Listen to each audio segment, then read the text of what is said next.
Along with Earl Anthony, Jay Randolph here at the Wedgeworth Bowl, Fort Worth, Texas. This city where, as I mentioned, the West really began and where the Old West lives on, settled originally as an Army outpost in 1849.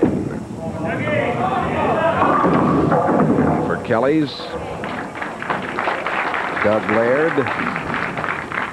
Tough spare here, Jay. The spare shooting has been difficult all week long, and the teams that have made the top 10 to get into position to get into the telecast, the top 3 making the telecast, have been the best spare shooters. Now, this particular spare very difficult. He wants to get the ball between the 3 and the 6, just like that. Nice job.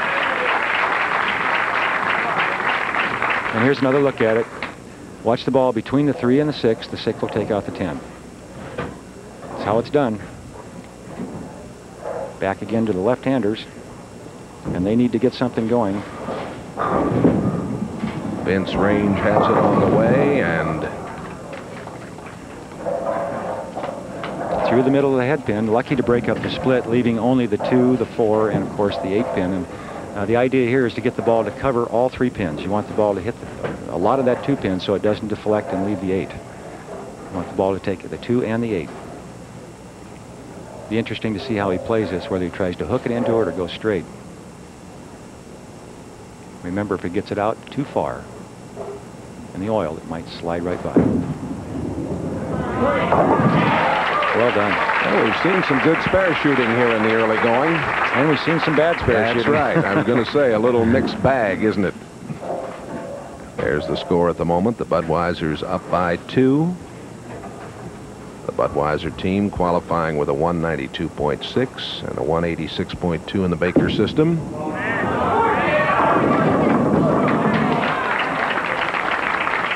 Almost disaster there for Kelley's. That ball was dead through the center of the head pin, and one of the last pins to go out was the 10 pin.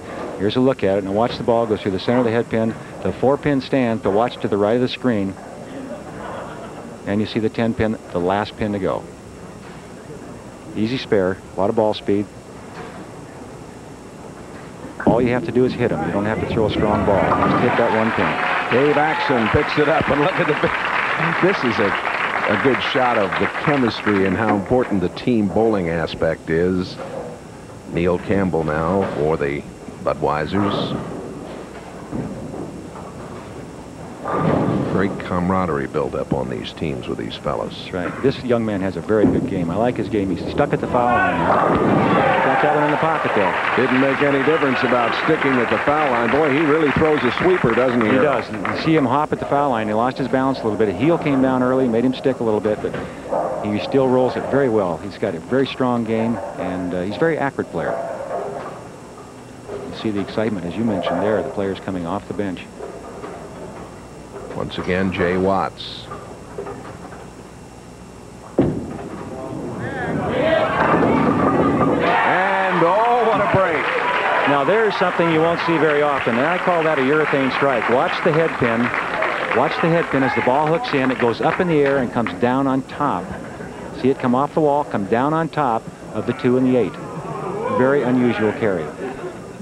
See that keychain he's wearing? That's a good luck charm. I'll tell you more about that a little later on. And the strike for Dave Welch, right back for the Budweisers. Budweisers, as I mentioned several times, by far the least experienced team, as you get a look at the score there. Budweiser's up by 13, but they're hanging in there. They're putting a little pressure on Kelley's. Kelley's might have been thinking this is going to be an easy match. John Pearson, a late addition to the Kelley's Pro Shop team. Plays the 4 pin. The lane condition is 35 feet of oil dressed on the lanes and then a dry back end, and the lanes were stripped completely so that they were clean and dry, and then a new dressing applied just before we went on the air. The bowlers had a chance to practice on it, see what it was like, and now they all should have a pretty good idea, and the nerves should be getting out of their system, Jay. It's expecting to start making better shots as time goes on here. Kelley's qualified 187.4, 194.3 in the Baker system. This is big Chris Taylor. Chris is a bartender and a student.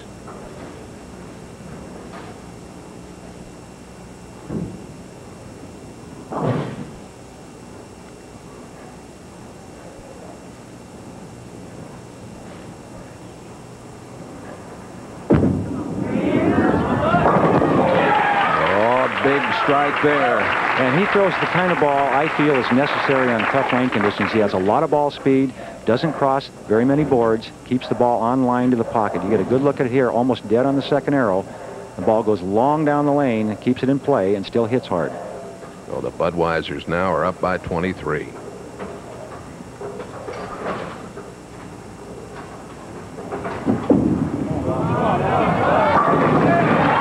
And the strike coming there for Tom Kelley Jr. Tom looks pretty serious right now.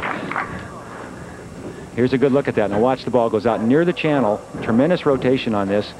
And in the last 10 feet, it covers those 17 boards to the pocket. Kicked out the 7-pin. This is a big ball now for the team. A chance to double, get 10 pins back. They're down, and Budweiser rolling right along. So Kelley's has to get back in the match. This is 2 games, total pins. Down 23 at the moment. Oh, yeah. Oh, to be young and strong, huh? All those revolutions.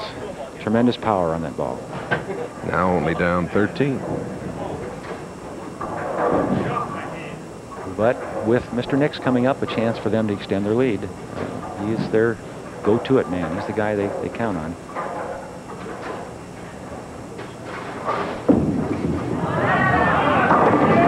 Kelley striking out. Spare shooting has been the key. I mentioned that several times because it's so important. And of course, Kelley's missed a couple of very easy spares during the match, and that's the difference and the reason they're not in the lead at this point. Plus the fact that Budweisers has come through very well with a string of strikes, and here's a chance for them to extend their lead right here. Kelley's with a 191. Now Ken Nix in the anchor position. Boy, Earl, these two teams are warming up to the task. They are, and this young man, they told me he was their guy, and he is showing why. He's bowled twice, and he's struck twice.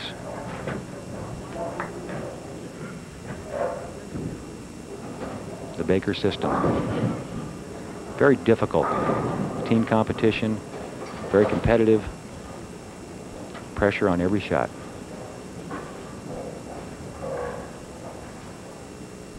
A little early with that one. Yes, indeed. You called it, Earl. That one came off his hand just a little bit early, and it was inside of his target, about 2 boards, and here you see the difference. Now, the ball left his hand before he had a chance to get it well out in front of him. Watch the ball hook early right at that point and go through the middle of the head pin.